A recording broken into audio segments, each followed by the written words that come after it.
How good of a gaming computer could you build for just $250? I'm gonna let you guys in a little secret. This is going to be a baller gaming rig. I got all the components used, but it doesn't have the skeletons of some old office PC like other tutorials on YouTube. No, I built this entirely custom, and I cannot wait to show you how I fit it into the $250 budget and how you can do the same. But before we get into that, I'd like to tell you about today's sponsor, Framework Computers. Framework is a laptop company that has a business model of user repairability.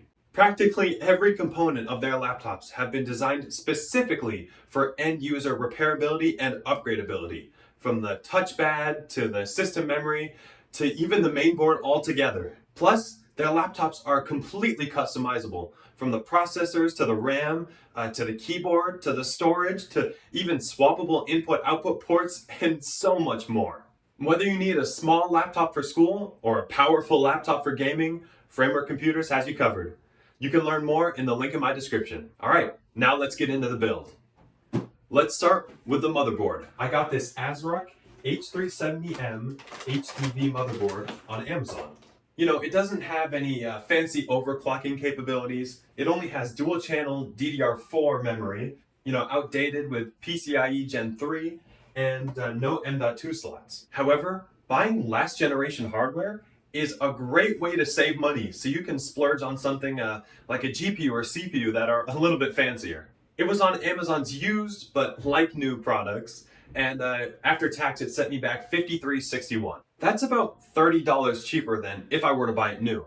And it's even $5 to $10 cheaper than other models of the same motherboard on eBay. You'll see as we continue building, these savings are going to be a bit of a trend. Funny story about this motherboard actually. So I actually bought the CPU first, and so I was looking on Facebook Marketplace to try and find a motherboard that fit.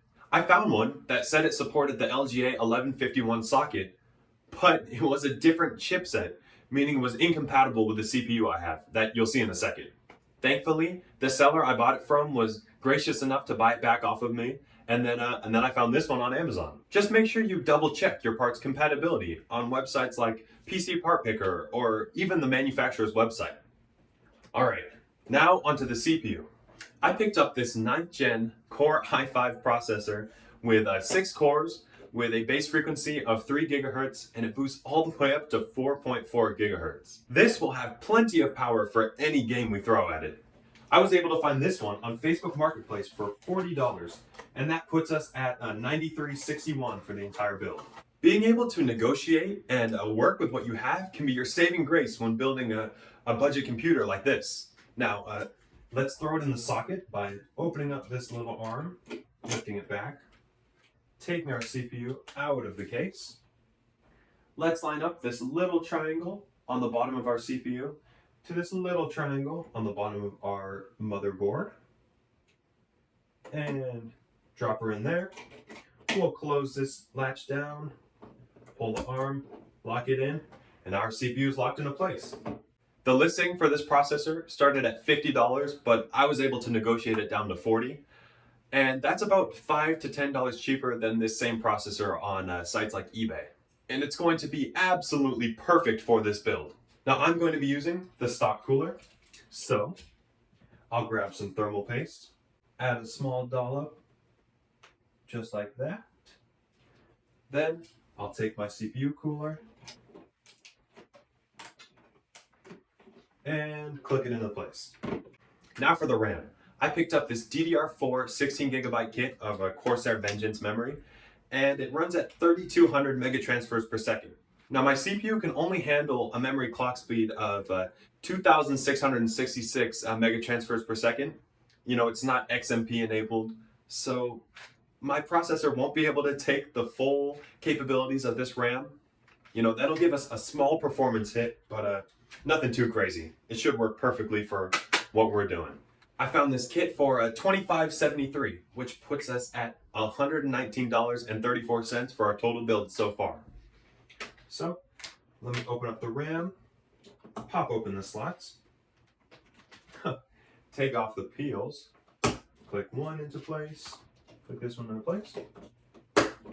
All right, Other listings on Facebook Marketplace were comparable on both price and performance, but I found the ease of eBay's shipping and return policies to be good for me. Plus, it came at no additional cost to get it shipped. So, you also could go with an 8 GB kit, for example, and maybe expand later.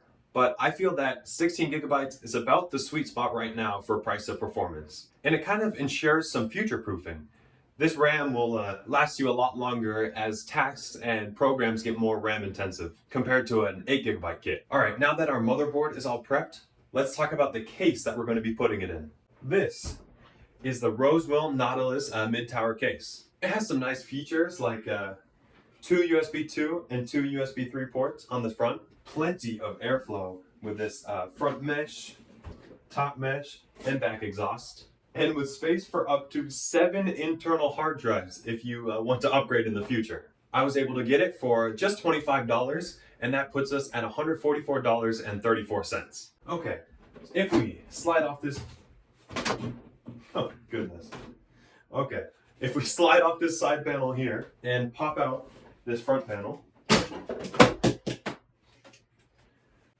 drop the thermal paste here, but you'll see that the seller actually left us 2 front case fans and 1 in the rear, along with all of the hardware we would possibly need, just like standoffs and screws and brackets. So let's throw the motherboard in, get these cables out of the way, and don't forget the included I/O shield. Okay. We'll slide the motherboard in like so, and then we'll grab the screws out of our little handy dandy bag right here and secure the motherboard in place. Finding a case with included fans like this one is great for a budget build. That way you don't need to go out and look for fans separately. But if you can't find a case with fans included, they often go for next to nothing in big lots on things like Facebook Marketplace. So take a look there. However, the motherboard I got only has 1 chassis fan header, so I won't be using the ones included. Instead, I'll be using these Arctic fans that actually daisy chain together, and so that way they only need to plug into 1 slot. I had these lying around, and so I thought they'd be perfect for this build. Look at this. Sometimes when you buy things on Facebook Marketplace like this, you get some real dusty components. I've already wiped all the internals, but I left the fans just so you guys could see them because that's something. So, since I only have 2, and I have components that aren't necessarily going to run super hot, I'm going to put them in a intake in the front and an exhaust out the back instead of, like 2 exhausts or 2 intakes. I find that this works the best for these components. All right, the fans are in. Now that the case is mostly situated, let's get into the power supply. And actually, it's kind of my biggest misstep in this whole tutorial. I picked up this EVGA 600 watt non-modular power supply. This box is a little misleading. It's just the one that the guy who sold it to me sent it in. And it's 80 plus bronze efficiency rated.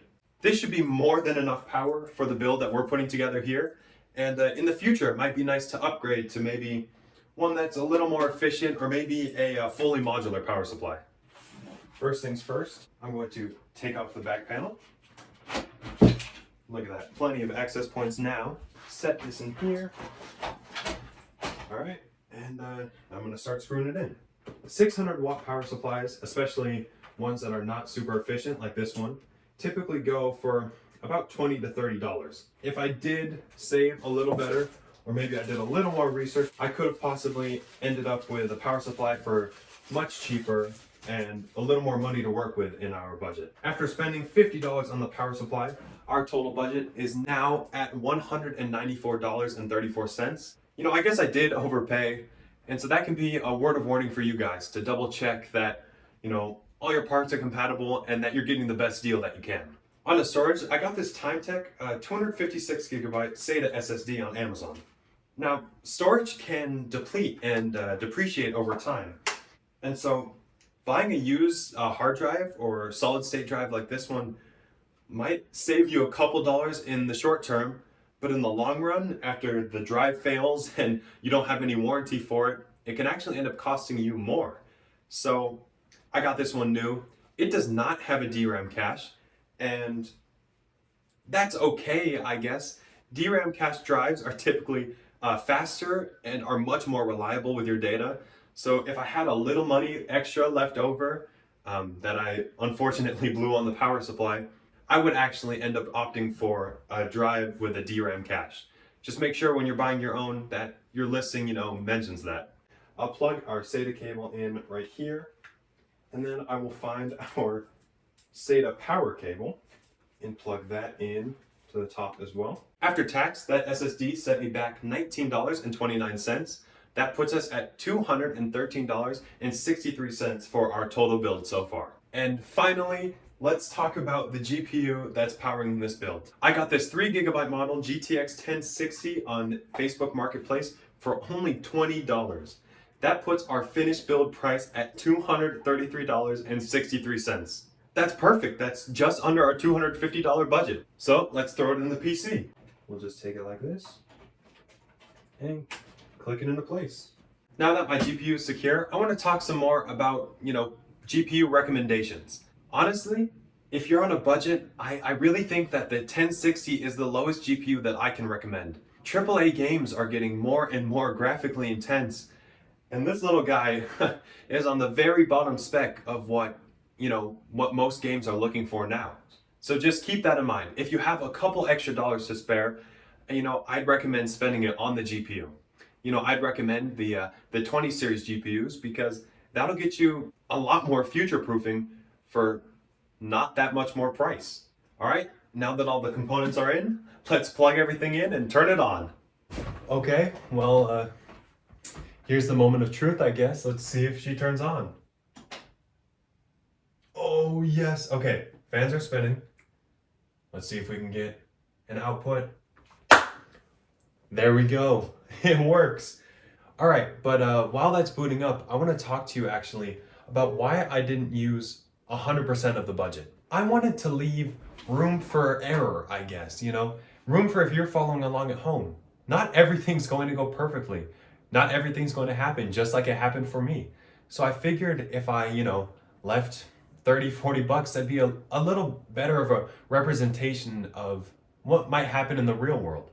See, for me, I actually had to go over my budget. My PC's power supply didn't come with a power cable, and I need a way to connect to the internet, so I had to buy, a USB to Wi-Fi adapter.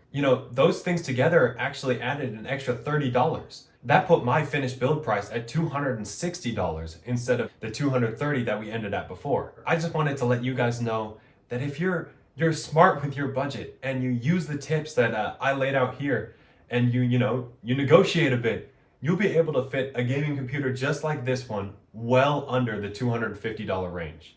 Speaking of that, let me plug in my USB Wi-Fi adapter and connect a keyboard. Okay. Well, now that that's all set up, I just found this old keyboard that's missing a keycap, but let's hop on in. So this is a 4K TV, but I feel like this gaming computer is really meant more for 1080p. All right, now that it's set to 1080p, I want to talk to you first about some numbers. You can see that in Cinebench, we scored a multi-core rating of 5,907 and a single core of 1080. That's pretty good, actually. That holds up with some lower-end modern CPUs. So I'm happy to see that. This guy is a beast. So to start, let's open up Counter-Strike 2. You can see that we're getting up to 200 frames per second. We're at, about 150 as we're moving around. A lot of people on screen. We're getting 160 even. And that's on low settings, 1080p. And okay, let's bump up the settings here. See, if we're to play at medium settings, how that would look. Wow, at medium settings, we're still getting triple-digit numbers on FPS. We're actually getting a little bit more latency and a little bit of screen tearing, but you can see that we're still in the triple digits for frames per second. Okay, what if we turn it to high? On high settings, we're actually still getting triple digits with our 99th percentile, being about 80, which that's super playable. This PC is performing great. All right, let's hop into something that might be a little more graphics intense. Let's hop into Doom Eternal. Let's start with our settings at low and actually see how it performs here. Wow, in the first level of Doom, on all low settings, you can see that we're getting 150 frames per second. I mean, this is buttery. I mean, it's smooth. I don't know if you can tell over the camera, but it is very, very smooth to play. You can see there's a little bit of screen tearing, but I'm sure if we throw on VSync, we can stop that right there. With VSync, there's a little bit more input latency, but we are locked at that 60 frames per second. This is very, very, very smooth. This is so cool. I way outperformed my expectations. Oh man, that's awesome.